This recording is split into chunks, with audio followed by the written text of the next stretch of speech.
Кан кайнап аргымактары көбүк бүрккөн көк бөрө. Ат үстүндө улактарды береңишкен Марат Кулуев.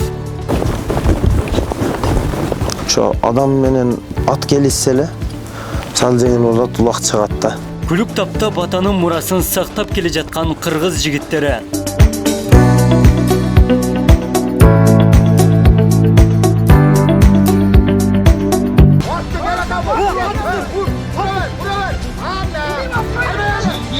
Күн санап күйөрмандары көбөйүп, бүйүр кызыткан көк бөрө чыныгы жигиттердин оюну.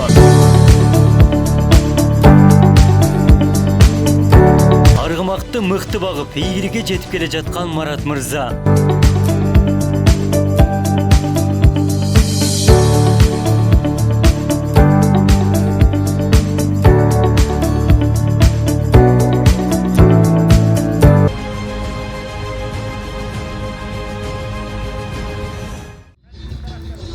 Кыргыздын ар бир жигити дайыма аргымак минбесе дагы чабан дестин сезими жана тулпарга болгон сүйүүсү канында бар. Ат минип шамал менен жарышкан кыргыздар тарых булактарында жана чыгармаларда чагылдырылган. Учурда ат дагы эле кыргыз коомчулугу үчүн чоң мааниге ээ.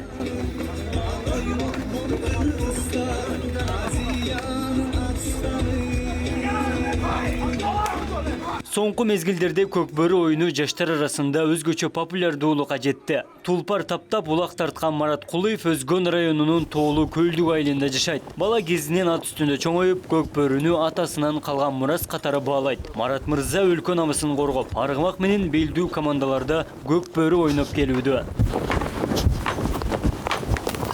Ушул айылда төрөлүп, ушул айылда өскөнмүн. Ушул айылдын. Ушу биз не дейбиз, ушу бала кезден ушу ат таптап, ат чаап ушу атам улак чапкан экен, ошонун артынан атам мезин улап келе атабыз да. Ушу жылкынын арасында өстүк. Кыргыз булугунан эми жылкынын арасында өсөт экенсиң.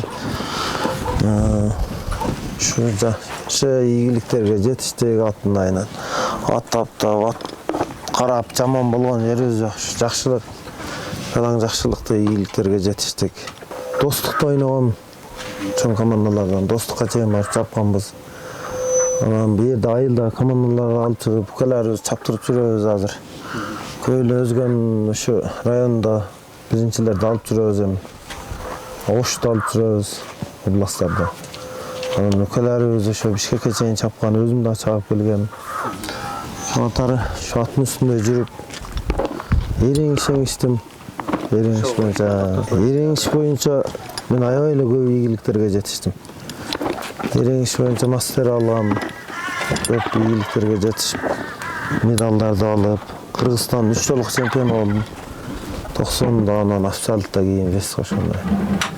Ошондо эңишип, ушу насип калган экен, Кудай таалам.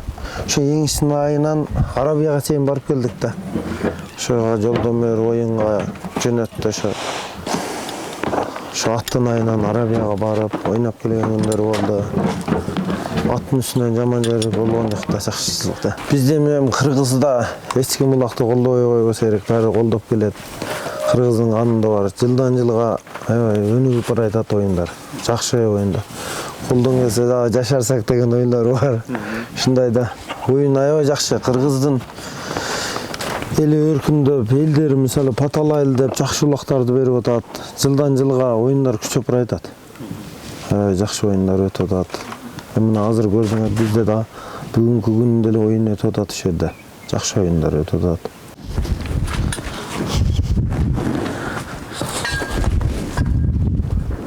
Марат мырза ар дайым кыргыз тукумдуу жылкыларды жаш кезинен баштап таптап келет. Аргымакты канчалык жакшы баксаң, ошого жараша үзүрү берерин тажрыйбасынан көргөн. Ар бир атка ысым берип тапталып жаткан атты жетелеп алып бастыруудан тажабастыгын айтат. Тулпардагы жаш кезинен топ жарып, күлүктүгү менен айырмаланып турарына токтолду. Күлүк таптаганды Марат мырза өзүнчө бир искусство катары калыптандырган.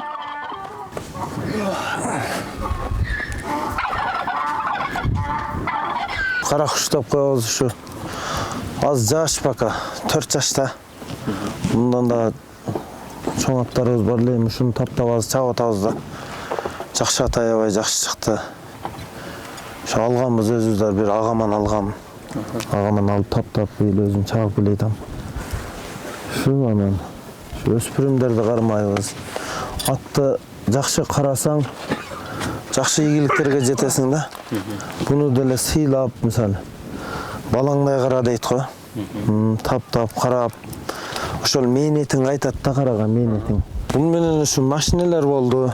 Машинелерге жеттик, эми тайларга жакшы эле ийгиликтери бар, Кудай кааласа. Анан дагы былтыркы эмелерде жакшы аттарым бар эле, аларды да чаап көп ийгиликтерге жеттик жылда эле. Жем бергенде буну ушу убакыт сааты болот. Убакыт сааты менен карайсың. Атка канча мээрим төксөң ошончолук ат сени сыйлайт.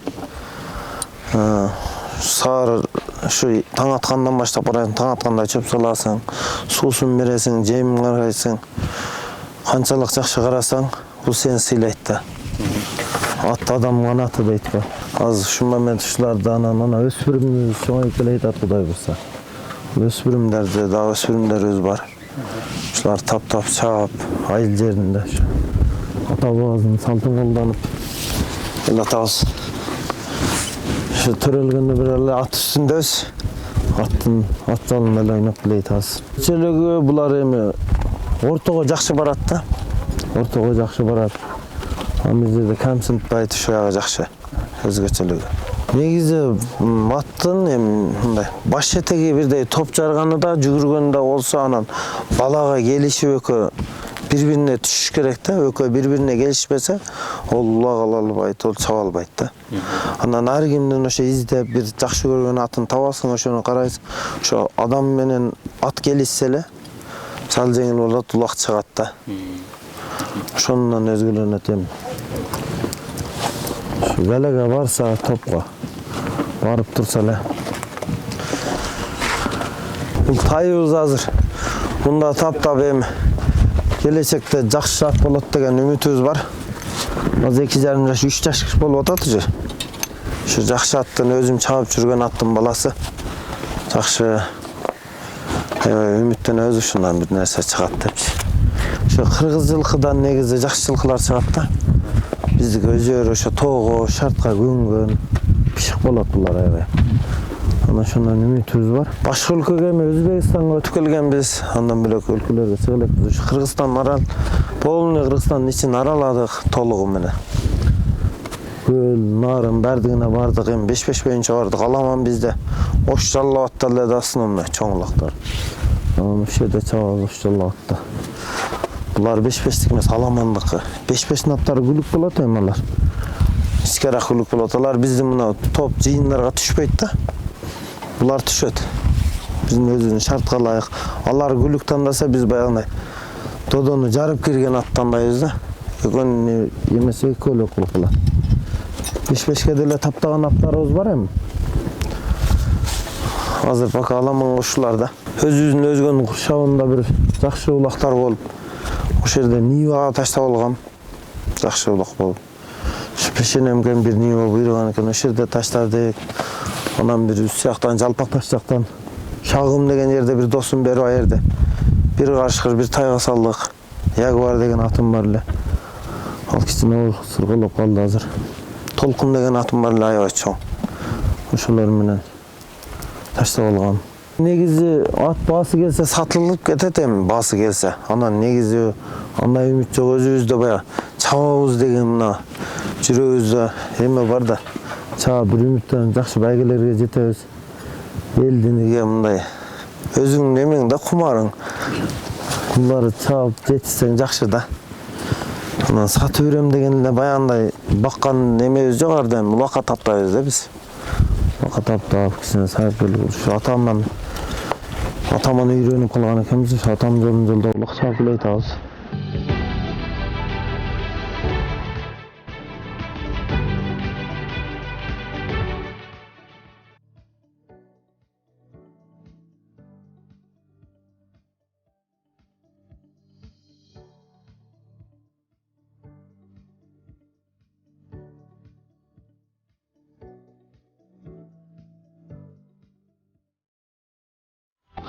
Азыр ошо өзүбүздө оюн өтүп, оюндан келдик эми. Оюндан келип ат карап. Oyundan келгенден кийин буларга жылуу суу бересиң. Атты карайсың да аябай жакшы.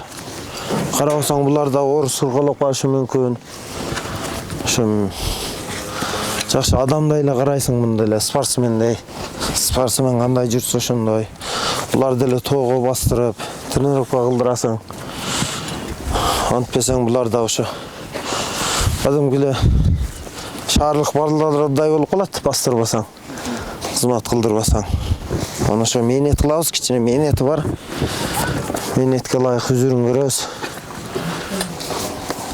Мен деле жашым 85, кыйлага чыгып калдык эми. Үкаларым бар, бир тууган иним бар. Ошол аябай жакшы чыгып келе атат. 8де окуп атат ал да. Ал да ошо биздин аркабыздан өсүп келе атат. Эми дагы деле үмүтүбүз чоң. Көп өлкөлөргө чыгып чаап келебиз. Дагы аттарды таптайбыз деген эми. Жашыбыз улгайга келсе эле ошо ат менен өтөбүз эми. Ат менен төрөлгөн экенбиз ат үстүндө. Ошо. Марат мырза аткармап алдыңкы гана ийгиликтерге жетип келүүдө элеңиш боюнча республикада 3 жолку чемпион болгон. Достук Көкбөрү командасында алдыңкы улакчылардын катарын толуктайт. Кара куш тулпары менен автоуна алтын курларды алган. Көкбөрүнү мындан дагы мыкты өздөштүрүп, балдарына ата мурасы катары калтырып кетүүнү көздөйт. Көп ийгиликтерге эле жетиштик. Жашыман бери ошо улакта келе атабыз эми. Улак буйруган экен ушу спорттун түрүнөн кыргыз улуттук оюну болуп. Улак чапканыма өкүнбөйм, сүйүнөм. Ата бабабыздан кыргыздын салтын жолдоп. Негизи биз үчүн мындан ашык спорт бар дей албайбыз, биз үчүн ушул да. Улак спорттун жакшысы. Ар ким эми ойногон эмесин жакшы көрсө керек, бизге ушу Көкбөрү жакшы да. Ошо көлдүк айылында өсүп, ошол жерден чыгып, баардык жерлерди аралап келип, чаап келе атабыз.